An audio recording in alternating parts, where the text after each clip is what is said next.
देवियों और सज्जनों, सर्वप्रथम वंदन करते हैं उनके श्री चरणों में जिन्होंने हमें भारतीय संस्कृति से परिचित करवाया, जिन्होंने भारतीय संस्कृति के ओजस्वी, उसके मूलभूत सनातन धर्म को हमारे भीतर प्रकट कर दिया, जिन्होंने अपने हर प्रयास से हमारे भीतर उस भारतीयता को सींचा है।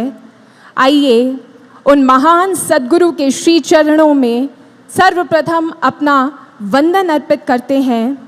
बोलिए संस्कृति उन्नायक सद्गुरु सर्वश्री आशुतोष महाराज जी की, क्रांति पुरोधा युग सृष्टा सद्गुरु सर्वश्री आशुतोष महाराज जी की, सच्चे दरबार की, भारत माता की, भारतीय संस्कृति की। आप सभी को इस भारतीय नववर्ष की सर्वप्रथम हार्दिक शुभकामनाएं। और इस नववर्ष महोत्सव में अभी भारतीय स्वतंत्रता संग्राम के उस प्रसंग को हमने देखा, उस चैप्टर को अभी हमने देखा, एक ऐसा आंदोलन जिसने संपूर्ण स्वतंत्रता संग्राम को प्राण दिए थे।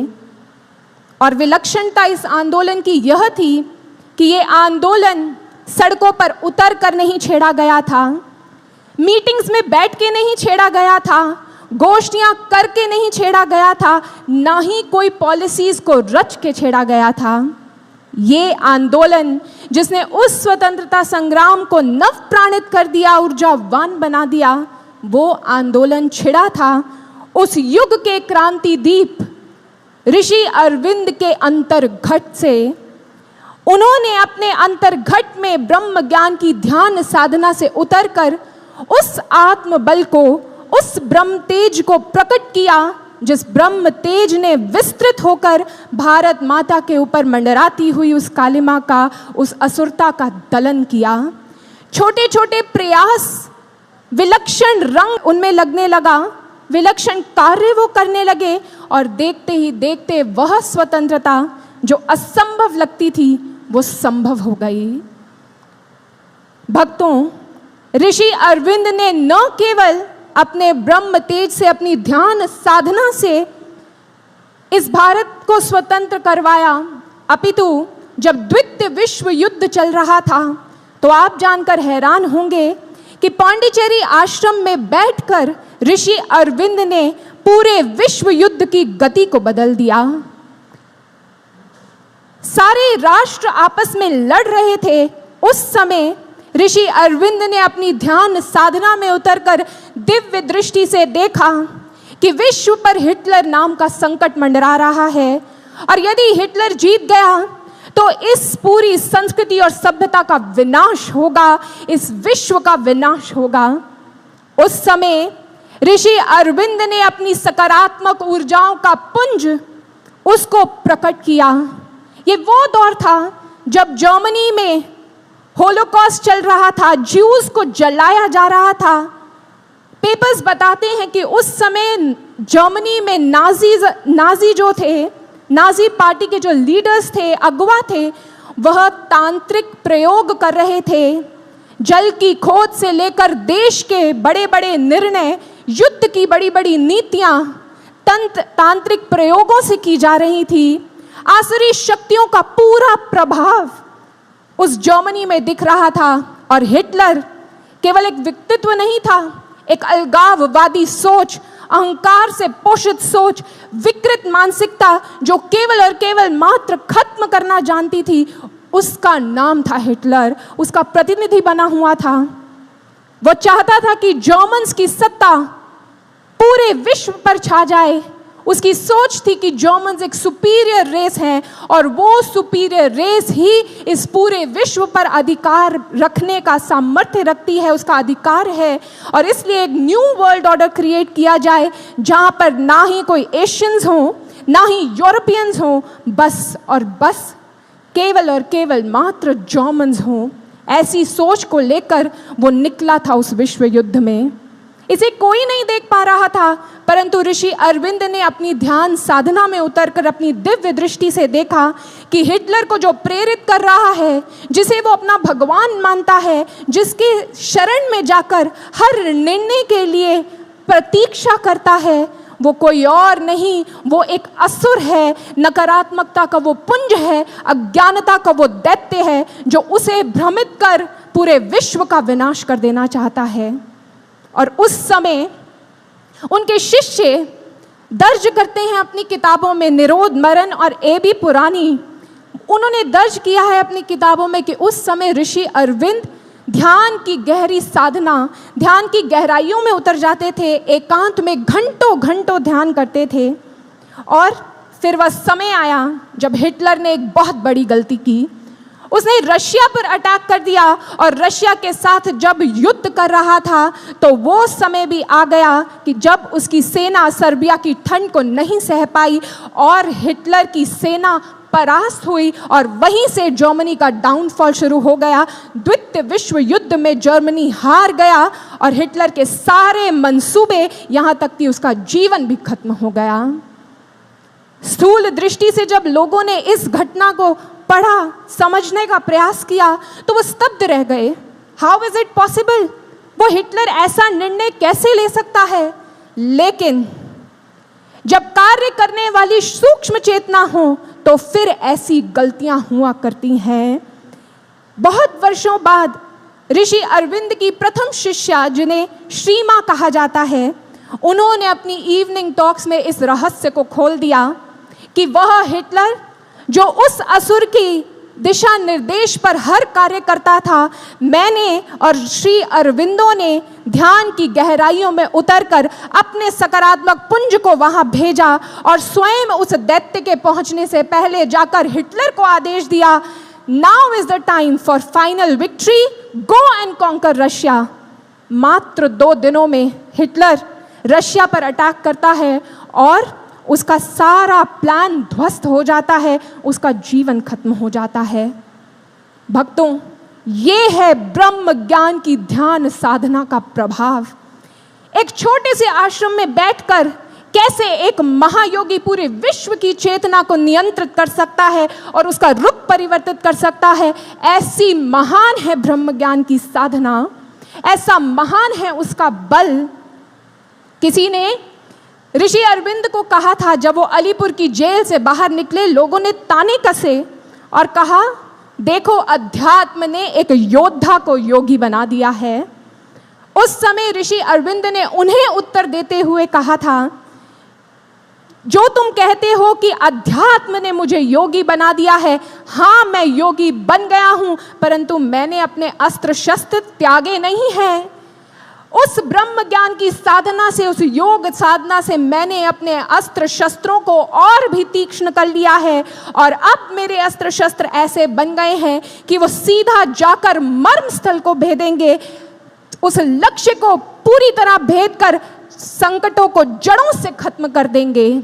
और उन्होंने अपनी इस बात को प्रूव करके दिखाया उस योग साधना से विश्व में परिवर्तन और भारत की चेतना का जागरण, भारत की स्वतंत्रता को भी साकार कर दिया। भक्तों, ये बात सुनकर आपको अवश्य ही आश्चर्य हो रहा होगा, साधकों के मन में ये उत्साह जाग रहा होगा कि क्या साधना से ऐसा हो सकता है, हम कैसे इसे कर पाएं। लेकिन जो सामान्य बुद्धि से इसको समझने का प्रयास कर रहे हैं, वो सो कॉल्ड इंटेलेक्चुअल्स, उनके मन में ये प्रश्न उठता है, ये असंभव है, हो ही नहीं सकता, कैसे संभव है ये। आज इस तथ्य पर हमें विचार करना है, इन प्रश्नों के उत्तर भी लेकर जाने हैं कि कैसे योग साधना से विश्व की बड़ी बड़ी समस्याओं का समाधान होता है और विश्व की बड़ी बड़ी समस्याओं का समाधान केवल और केवल मात्र पूर्ण रूप से अध्यात्म ही प्रदान कर सकता है। इसके लिए हमें थोड़ा गहन चिंतन करना होगा, ये समझना होगा कि ये पूरे विश्व की संरचना वास्तव में क्या है।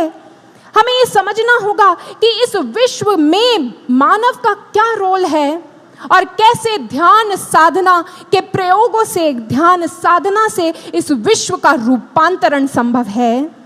सबसे पहली बात, स्थूल दृष्टि से जब देखते हैं तो ये विश्व जो है स्थूल दिखता है, एक एक पदार्थ पृथक दिखता है, हर एक वस्तु दूसरे से भिन्न लगती है और हमें केवल जड़ता दिखती है। परंतु हमारे ऋषि मनीषियों ने वर्षों पूर्व हमारे ग्रंथों में उद्घोष किया था कि ये जो स्थूल जगत तुम देखते हो ये स्थूल नहीं, अपितु ये शक्ति का लास्य है। शक्ति, क्रीड़ा, जगत सर्वम, ये पूरी सृष्टि वास्तव में एक ऊर्जा है। वो ऊर्जा जो पृथकता धारण करती है अपनी इच्छा से। और आज इस तथ्य को हमारे वैज्ञानिक भी अब मानते हैं। एल्बर्ट आइंस्टाइन ने अद्भुत खोज की और इस बात को रख दिया विश्व के सामने that all this world is energy. ये पूरा विश्व जो है एक ऊर्जा का प्रवाह है। वो एक ही ऊर्जा है जो अलग अलग फ्रीक्वेंसीज पर वाइब्रेट करती है और अलग अलग चीज़ों को, अलग अलग रूपों को आकार दे देती है। यो बाहर से देखने में पृथकता लगती है, परंतु ये पूरा विश्व, समस्त विश्व एक ही ऊर्जा से उत्पन्न हुआ है और अपने मूल में एक रूपता में ही स्थित है। परंतु सामान्य नजरें इस तथ्य को देख नहीं पाती। इसीलिए आज हमारे वैज्ञानिक इस पर शोध कर रहे हैं कि किस प्रकार से हर एक मानव जो है वो एक सूत्र में बंधा है। अब इस पूरी सृष्टि में ये जो ऊर्जा है मुख्य रूप से दो रूपों में प्रवाहित हो रही है, सकारात्मक और नकारात्मक, पॉजिटिव और नेगेटिव, कंस्ट्रक्टिव और डिस्ट्रक्टिव। इसी को हमारे ऋषि मनीषियों ने सुर और दैत्य कहा, दानव और देव कहा। यही ऊर्जा दो रूपों में प्रवाहित हो रही है और जब ये सकारात्मक और नकारात्मक ऊर्जाएं बैलेंस में होती हैं तो हमारी सृष्टि प्रॉस्परस होती है, विस्तार को प्राप्त करती है। परंतु जब जब ये इक्विलिब्रियम डिस्टर्ब होता है, नेगेटिविटी बढ़ती है, नकारात्मकता बढ़ती है, तो फिर विध्वंस देखने को मिलता है। अब यहां पर आता है मानव का रोल। इस पूरी स्कीम में मानव ही प्रकृति द्वारा निर्मित एकमात्र ऐसा यंत्र है जो अपनी इच्छा से, जो अपने कार्यों से, जो अपने एक एक विचार से इस ऊर्जा मंडल में सकारात्मक और नकारात्मक ऊर्जाओं का प्रवाह कर सकता है। उसकी सोच, उसका कर्म ही इस ऊर्जा मंडल में उस ऊर्जा को छोड़ता है और इस विश्व की चेतना का, इस विश्व की कलेक्टिव कॉन्शियसनेस का निर्माण करता है, इस विश्व को साकार करता है। यूं ये बात सिद्ध हो गई है आज कि मानव अपने विचार से ही इस विश्व को, इस सृष्टि को, पदार्थ को आकार देता है। Mind is over matter and mind works over matter. आज तो हम उस समय में आकर खड़े हो गए हैं कि अब स्मार्टफोन्स के बाद ऐसे न्यूरल फोन्स आएंगे जो फोन्स हमारी मन की गति को, मन के विचारों को पढ़ करके हमारे सारे कार्यों को करेंगे। आप सोचोगे कि लाइट ऑन हो जाए और लाइट ऑन हो जाएगी। ऐसे शोध हो चुके हैं, ऐसे शोध मार्केट में आने वाले हैं। विज्ञान भी आज इस तथ्य को मानता है कि मानव ही इस पूरी सृष्टि के रूप को आकार दे रहा है, मानव ही मैटर के फॉर्म को नियंत्रित कर रहा है। यूं ये बात कहना गलत नहीं होगा कि इस विश्व की जो अवस्था है वास्तव में हम सभी के मनों की जो अवस्था है उसी पर ये विश्व की व्यवस्था टिकी है।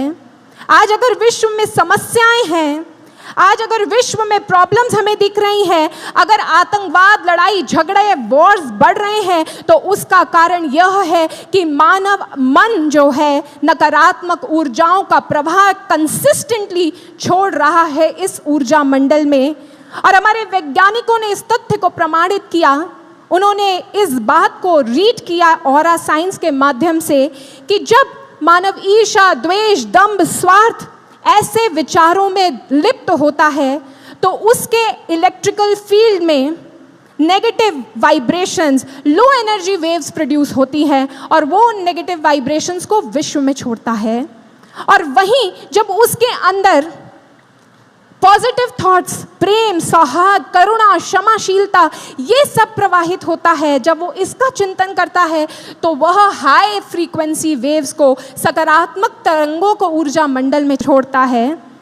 परंतु आज विश्व की स्थिति इस बात को समस्त रूप से प्रमाणित कर रही है कि मानव वर्षों से संकीर्ण दायरों में कैद होकर अपने स्वार्थों को पोषित करने के लिए ईर्ष्या, द्वेष और दंभ से पोषित हो अपने भीतर की नकारात्मकता का चिंतन करते हुए इस ऊर्जा मंडल में नकारात्मक विचारों को छोड़ता आ रहा है। और उसी के कारण आज हम उस स्थिति में खड़े हैं जहां पर वो नकारात्मकता वापस हम पर गिर रही है, बाढ़ें आ रही हैं, आपदाएं आ रही हैं, वॉर की कगार पर हम खड़े हैं। आज इस समस्या का समाधान करने के लिए बहुत प्रयास हो रहे हैं। पूरा विश्व लगा है गोष्ठियों के माध्यम से, मीटिंग्स और चार्टर्स के माध्यम से, कैंपेन्स के माध्यम से कि विश्व में शांति आए, ये संकट टल जाए। परंतु वो संकट कैसे टलेगा? क्योंकि आज जितने भी प्रयास हो रहे हैं वो जानते हैं कैसे लगते हैं।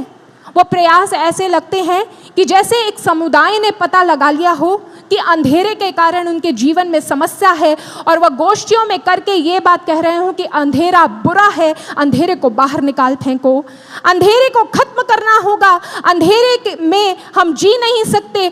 परंतु आप ही बताइए भक्तों, क्या अंधेरे को क्रिटिसाइज करने से, क्या उस अंधेरे में रहने के लिए संसाधन जुटा लेने से वो अंधेरा खत्म हो जाएगा? नहीं हो सकता, कभी नहीं खत्म हो सकता। अगर उस अंधेरे को खत्म करना है तो फिर बस एक छोटा सा कार्य करना है, एक दीपक जलाना है और वो दीपक के जलते ही अंधेरे का अस्तित्व समूल रूप से खत्म हो जाएगा। इसीलिए अगर आज इस वसुंधरा को स्वर्ग बनाना है, अगर आज इस धरा को सुंदर बनाना है, शांति में स्थित करना है, तो सद्गुरु सर्वश्री आशुतोष महाराज जी कहते हैं, बनाना है बैकुंठ गर इस धरा को, समर्पण की धुन गुनगुनानी पड़ेगी, अमावस के काले गहन घोर तम में ब्रह्म ज्ञान की लौ जलानी पड़ेगी। ब्रह्म ज्ञान का वो दीप ही है जिसके भीतर ऐसा सामर्थ्य है कि इस ऊर्जा मंडल में व्याप्त समस्त नकारात्मकता का वो समूल अंत कर सकता है, इतनी सकारात्मकता को पैदा कर सकता है कि ये नकारात्मकता संपूर्ण रूप से खत्म हो। क्योंकि केवल और केवल मात्र भारतीय संस्कृति ही ऐसी संस्कृति है जहां पर उस विज्ञान की खोज की गई और उसमें महारत हासिल की गई जिससे मानव के मन की नकारात्मकता को पूर्ण रूप से खत्म किया जा सकता है। और वह ज्ञान भारत के सनातन धर्म का प्रकटीकरण ब्रह्म ज्ञान का वो महाज्ञान है जिससे मानव को परिवर्तित किया जा सकता है, एक डायनामो ऑफ नेगेटिविटी को एक डायनामो ऑफ पीस में बदला जा सकता है। आज विश्व में कोई ऐसी टेक्नोलॉजी नहीं है, हम समझा सकते हैं, लोगों को समझा रहे हैं, परंतु उनकी नकारात्मकता खत्म नहीं हो रही, क्योंकि बातों से वो नकारात्मकता खत्म ही नहीं हो सकती। सकारात्मकता के पुंज से जुड़ने पर ही सकारात्मक ऊर्जा का प्रवाह हो सकता है। और उसके लिए एक ही टेक्निक है जिसके लिए पूरा विश्व भारत की ओर देखता है, और वह है भारत का ब्रह्म ज्ञान, India spiritual gift to the world. इसीलिए ब्रिटिश हिस्टोरियन और फिलोसोफर आर्नोल्ड जे टॉइनबी ने कहा, now it is becoming clear day by day that the chapter which had a western beginning, if it has to, it should have, it ought to have an Indian ending if it doesn't have to end in self-destruction. आज ये समझ आ रहा है, साफ है कि जो अध्याय वेस्टर्न सिविलाइजेशंस की ओर से शुरू हुआ है, ये कली काल में मटीरियल ग्रोथ का अध्याय, अगर हमें सेल्फ डिस्ट्रक्शन में, आत्महनन में, विनाश में से खत्म नहीं करना, तो भारत ही वो महासमाधान विश्व को देगा। और वो महासमाधान है ब्रह्म ज्ञान, मानव के रूपांतरण का, मानव के उत्कर्ष को हासिल करने का, मानव के महामानव बनने का वह समाधान। क्योंकि आज विश्व जो है, इसे भी एक छोटे से वैज्ञानिक तथ्य से हम समझेंगे।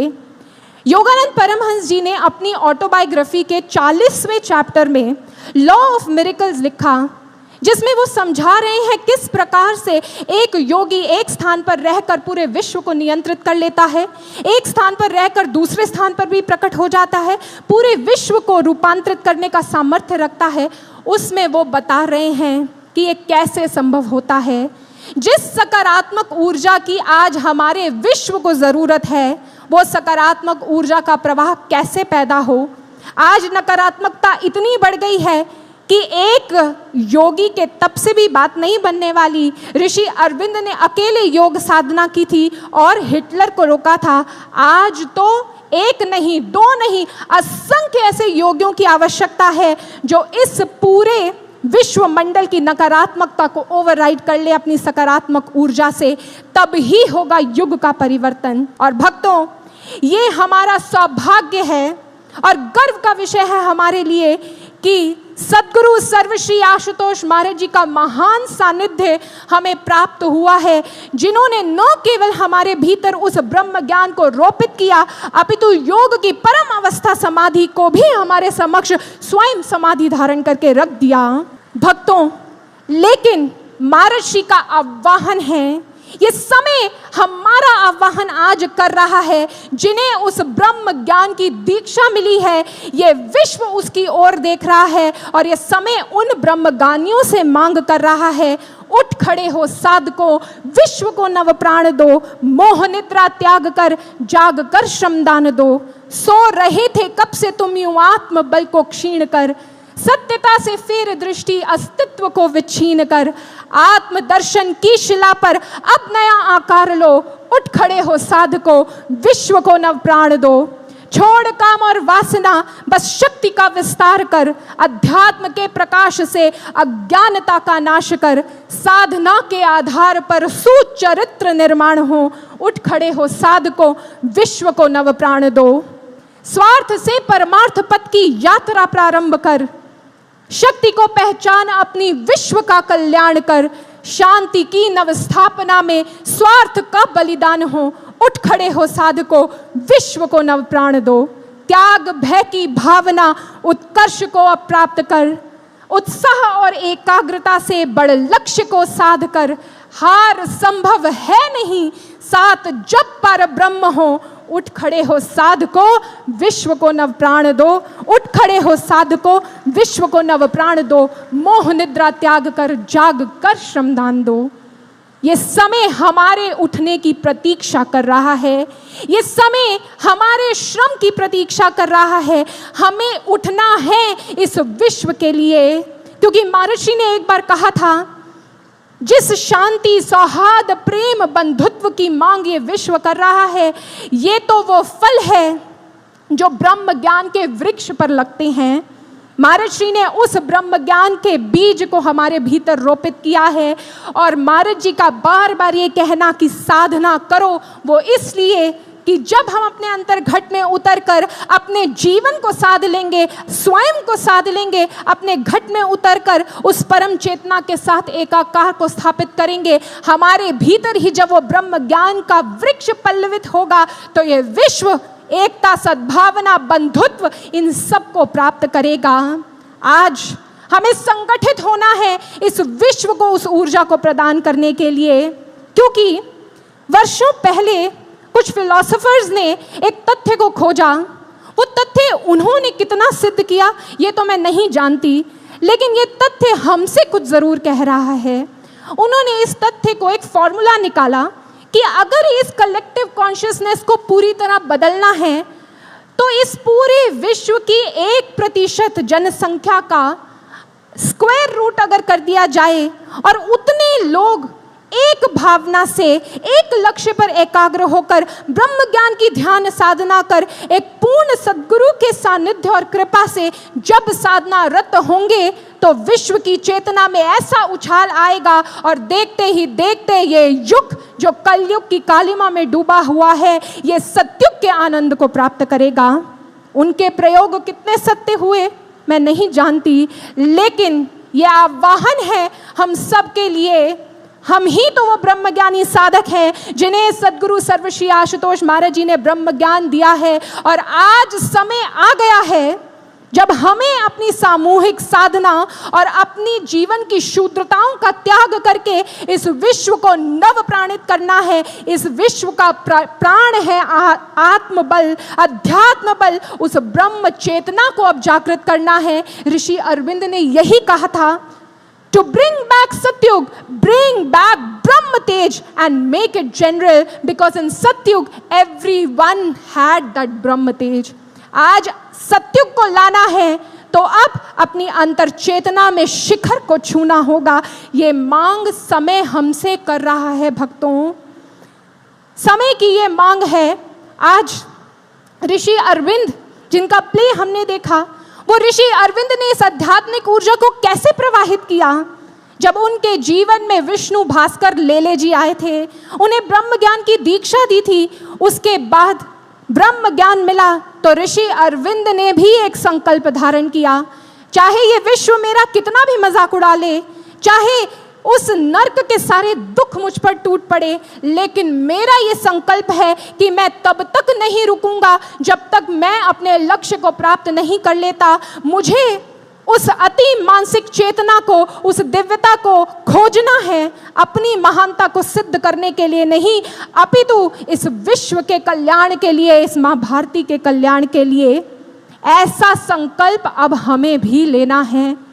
अब हमें भी इस संकल्प को धारण कर कर साधना करनी है कि चाहे ये देह सूख जाए, चाहे अस्थियों का पिंजर बन जाए, लेकिन तब तक नहीं उठेंगे जब तक अपनी उस ब्रह्म चेतना से एक नहीं हो जाते। क्योंकि जब तक हम नहीं जागेंगे, ये विश्व नहीं जागेगा। जब तक हम नहीं जागेंगे, परिवर्तन की वो लहर, उसको छेड़ना बाकी ही रहेगा। भक्तों, हमें महर्षि ने वो अवसर दिया है, उनके इस शांति के महायज्ञ में अपने जीवन की, अपनी साधना की, अपने श्रम की आहुति देने के लिए। इसलिए वो श्रम अब करना है, गहन ध्यान साधना का वो श्रम, और जन जन में इस ब्रह्म ज्ञान के विस्तार का वो श्रम जो इस विश्व को सत्युग जैसा आनंद प्रदान करे, उस नवयुग को साकार कर दे। अपनी वाणी को बस अंत में एक छोटी सी बात कहते हुए मैं विराम दूंगी। आप सब जानते हैं कि ओलंपिक्स में एक रेस होती है जिसका नाम होता है रिले। वो रिले रेस कोई एक व्यक्ति नहीं दौड़ता, एक पूरी टीम दौड़ती है। और उस रिले रेस में विक्ट्री कैसे होती है? एक आयरन का डंडा होता है, रॉड होती है, उस आयरन रॉड को जैसे बैटन कहा जाता है, एक खिलाड़ी दौड़ता हुआ दूसरे को, दूसरा खिलाड़ी तीसरे को, और तीसरा खिलाड़ी चौथे को देखता है, और चौथा खिलाड़ी फिनिश लाइन के पार उसे ले जाता है। अब भक्तों, जानते हैं यूं तो सारे खिलाड़ी बड़ी महत्वपूर्ण होते हैं उसमें, लेकिन जो फिनिश लाइन के पास खड़ा हुआ अंतिम खिलाड़ी होता है, उसको बहुत विशेष माना जाता है। जो सबसे फास्टेस्ट प्लेयर होता है उसे वहाँ खड़ा किया जाता है, और साथ में उसे ही बहुत तेज और सजगता से उस बैटन को अंत तक लेकर जाना है। अगर उससे चूक हुई तो पूरी टीम हार जाती है। मैं आपको ये क्यों सुना रही हूँ? क्योंकि कलयुग के परिवर्तन का ये महायज्ञ, ये भी एक रिले रेस की तरह है। न जाने कितनी विभूतियों ने बार बार जन्म लेकर इस कली काल की कालिमा को छेदा और भेदा। कबीरदास जी, मीराबाई जी, ऋषि अरविंद, स्वामी विवेकानंद, अनंत कलयुग में हुए वो संत जिन्होंने बार बार आकर इस मानवता को आश्वासन दिया, नहीं, उनके भीतर एक होप को जागृत किया कि ये कालिमा का अंत होगा और नवीन युग आएगा। करते करते करते एक से दूसरे को उन्होंने ये बैटन, ये आध्यात्मिक क्रांति का आयरन रॉड थमाया, और आज सद्गुरु सर्वश्री आशुतोष महाराज जी ने कली काल की इस प्रचंडता में आध्यात्मिक क्रांति की वही आयरन रॉड, वही बैटन हमारे हाथ में थमाई है। हम वो प्लेयर्स हैं जो इस कली काल के परिवर्तन की, कली काल की रिले की फिनिश लाइन के पास खड़े हैं। इसीलिए समझ लीजिए कितना ज़रूरी है हमारा जागरूक रहना, कितना ज़रूरी है हमारा अपने लक्ष्य के प्रति चिंतन करना, कितना आवश्यक और कितना महत्वपूर्ण अवसर सद्गुरुदेव महाराज जी ने हमें दिया है। अगर हमने अपना जीवन इस फिनिश लाइन के पार उस आध्यात्मिक क्रांति को की मशाल को ले जाने के लिए लगा दिया, तो फिर ये युग हमें याद करेगा, हमारा जीवन सफल हो जाएगा, हमारे परिवारों का जीवन सफल हो जाएगा, हमारी गुरु भक्ति अपने लक्ष्य को प्राप्त करेगी। यही हमारा शिष्य धर्म है और इसी शिष्य धर्म को निभाने का आह्वान हो चुका है। समय यहाँ है और ये नववर्ष की बेला नव संकल्प धारण करने के लिए हमें प्रेरित कर रही है कि अब हम उठें और हमारे गुरुवर का जो लक्ष्य है उसे भेद कर ही दम लें। उनकी कृपा से उस लक्ष्य की ओर सतत बढ़ते चलें और उनकी आध्यात्मिक क्रांति, नवयुग की नवस्थापना में अपनी छोटी छोटी लाठियां अवश्य लगा दें। ऐसे ही कुछ विचार महर्षि की प्रेरणा से आप सबके समक्ष रखने का ये सेवा मुझे मिली। आइए अंत में अब गुरुदेव के श्री चरणों में मन में संकल्प धारण करते हुए एक जोरदार जयघोष अर्पित करते हैं और आज जितनी भी प्रेरणाओं को हमने श्रवण किया, भजनों के माध्यम से, सत्संग के माध्यम से, इस प्ले के माध्यम से, इसे अपने हृदय में भरकर, इसे पीकर और इसे अपना जीवन बनाकर, इससे संकल्प लेकर कि आप नहीं रुकेंगे, नहीं थमेंगे, लक्ष्य को हासिल करके रहेंगे, इस कली काल की कालिमा का भेदन करके ही रहेंगे, करके ही रहेंगे। इसी संकल्प को धारण करते हैं। बोलिए सद्गुरु सर्वश्री आशुतोष महाराज जी की, क्रांति पुरोधा युग प्रवर्तक सद्गुरु सर्वश्री आशुतोष महाराज जी की, सत्य सनातन धर्म की, सद्गुरु महाराज जी की, सच्चे दरबार की। जय श्री राम, जय श्री राम, जय जय श्री राम। धन्यवाद।